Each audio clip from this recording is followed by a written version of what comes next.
The girl on the train platform was laughing while reading her own suicide note. People thought she was crazy, but nobody knew. In exactly 2 hours, she was going to disappear forever. Her name was Elina, 21 years old, poor, broken, and tired of pretending that life was okay. Every morning, she worked at a tiny cafe near the railway station, smiling at customers, serving tea, saying, "Have a nice day." Even when her own life was falling apart, her father was paralyzed, her mother cleaned houses, debt kept growing, and every night, Elena secretly cried inside the bathroom so her parents wouldn't hear her. But there was another reason she wanted to disappear, a reason nobody knew. 3 months earlier, Elena fell in love with a boy named Zayan.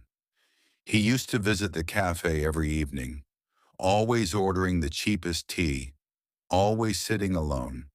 At first, they barely spoke, but slowly, conversations became smiles. Smiles became feelings, and feelings became love. For the first time in years, Elena felt alive.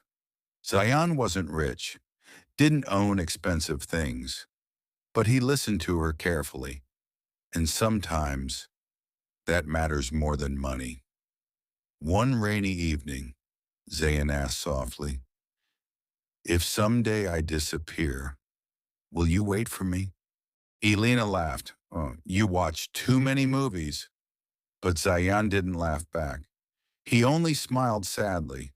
That night, he gave her a small cassette tape. "Yes, I know it's old-fashioned," he joked, "but promise me one thing." "What?" "Listen to this only when you feel completely broken." Alina rolled her eyes playfully. So dramatic, but she kept the tape safely. Days passed beautifully, until suddenly, Zion disappeared. No calls, no messages, nothing. At first, Elena thought he was busy, then worried, then terrified. She searched everywhere: the cafe, his apartment, his friends, but it was as if he never existed. And slowly, people around her started changing. Debt collectors shouted at her house daily. Her father's medicine stopped. Her mother became weaker. Life crushed her from every direction. One night, her landlord threw their belongings outside. "Pay rent or leave." Rain soaked everything: clothes, books, memories. Alina stood there silently while neighbors watched. That night, she finally broke. Completely. At 3 a.m., she wrote a suicide note. "I tried very hard to survive, but life became heavier than me." Now, standing on the crowded platform, she smiled while reading it again. Because sometimes pain becomes so deep, the tears stopped coming. Announcements echoed through the station. The train would arrive soon. Elena slowly touched the cassette tape inside her pocket. For a moment, she remembered Zayan's words. "Listen when you feel completely broken." She almost ignored it, but something inside her whispered, "Last time." So she bought an old cassette player from a nearby shop using her final money, sat alone on a bench, and pressed play. Static noise filled the air first. Then, Zayan's voice appeared softly. "Hi, idiot." Elena's hands froze instantly. "If you're listening to this, it means life hurt you again." Her eyes filled slowly. "I know you hide your pain behind fake smiles. You think nobody notices, but I noticed everything." Elena covered her mouth silently. Zayan continued. "You remember the first day we met? You gave your lunch to a hungry child, then lied that you already ate. A small tear rolled down her cheek. I fell in love with you that day. The station noise slowly disappeared around her. Only his voice mattered now. By the time you hear this, I probably won't be alive anymore. Elina stopped breathing. What?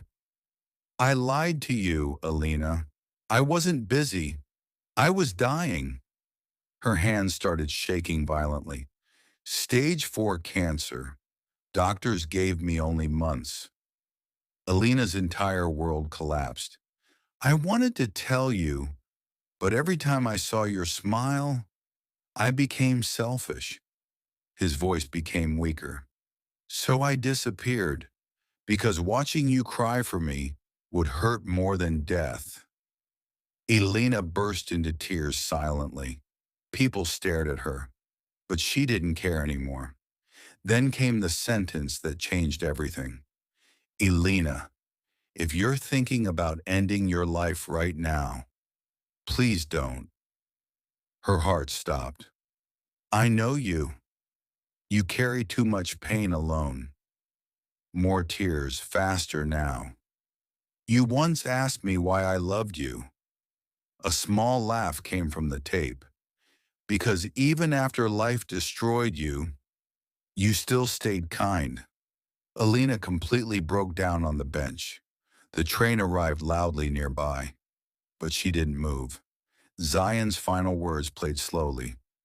If you die today, then my favorite person loses against life.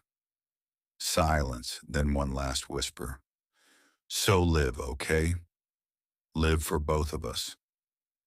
The tape ended. Elina cried harder than ever before. Not because Zion died, but because even while dying, he was trying to save her. That night, Elina tore her suicide note into tiny pieces. Years later, a small cafe opened near the same station. Its name was For Both of Us.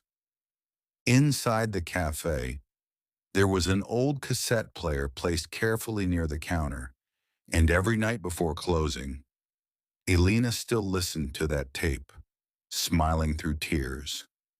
Because sometimes, the people who leave us still save our lives from far away.